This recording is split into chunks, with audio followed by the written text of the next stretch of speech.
Hello. So I wanted to do just a little video of my second Noob tube that I've made. It's made from foam board, as you can see. I think it's got a 30-inch wingspan, so just one sheet of foam board. You can see I've used some layers of foam board to make the airfoil there. Coming to the front here, you can see the motor mount. Here's the front hatch where I put the batteries, and there's the GoPro mounted on it. Well, it's got brown parcel tape going along the wings, just for added strength and things. You see really bad soldering there for the battery connector. Holland and Barrett loyalty card for the part of the motor mount. Little tab just for opening the front hatch. Come around the left side. Here's some really bad gluing, which I've done. Well, really heavy-handed. The control horn, which is made of a business card box. The push rods are actually made from gardening wire that I had to straighten out. I got like 100 meters of it for about 60 pence in a closing down sale. Some pretty heavy gluing been happening there, as you can see, keeping the rudder up. Here's the elevator and rudders, control horns and push rods and servos. Huge, like it's just not straight, that rudder one.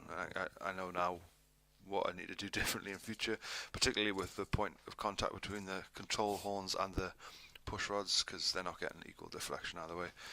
Coming around to some, now I've got no hope in this undercarriage and landing gear really, because it's just got a single point of contact, and I mean, yeah, we'll see what happens with that, but I thought it would make landing a bit easier and enable me to taxi.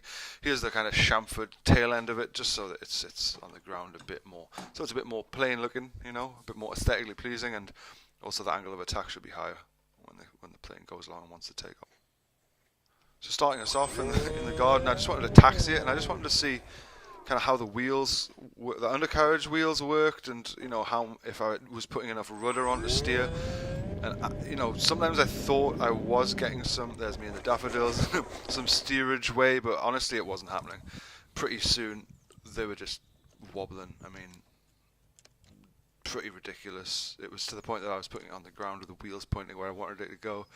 And then after another run, they were basically, you know, more of a hindrance than a help. So I did some hand launches just to see what was going on. It's the first one, and pretty dramatic. Lost the what's it called, undercarriage, which was probably a good thing, to be honest, because they weren't really doing much. They look good, but yeah, a bit pointless.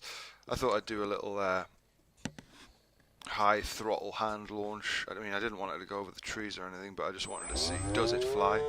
Alright, so this flight is about 10 times longer than my other previous flight, again in the daffodils. Prop shaft bent, but I wasn't going to let that, you know, stop me having some fun. So I took it to the rugby fields. Here we are, into the wind.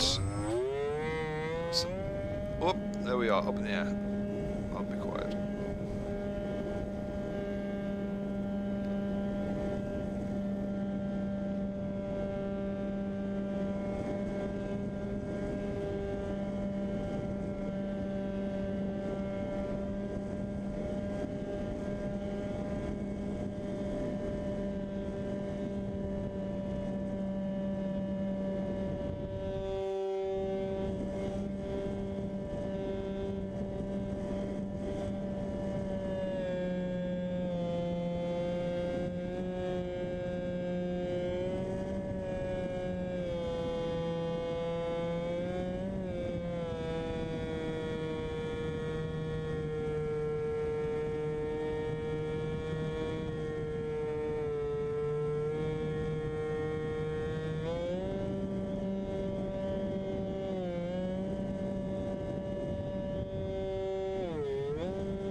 So that's a GoPro spinning off there. That was the first time that I'd ever really flown an RC plane for longer than about half a second, so I was absolutely over the moon.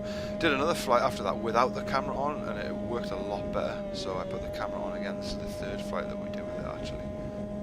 It was a little bit gustier, I think. Oh, that's gonna sting. But there you go, lots of fun. I've already built another one that I'm going to fly. You can see where the prop shaft, has actually sheared off because of the impact. But other than that, it was actually pretty good, and I hand launched it for a couple of glides walking back to the car. Okay, thanks for watching. Bye.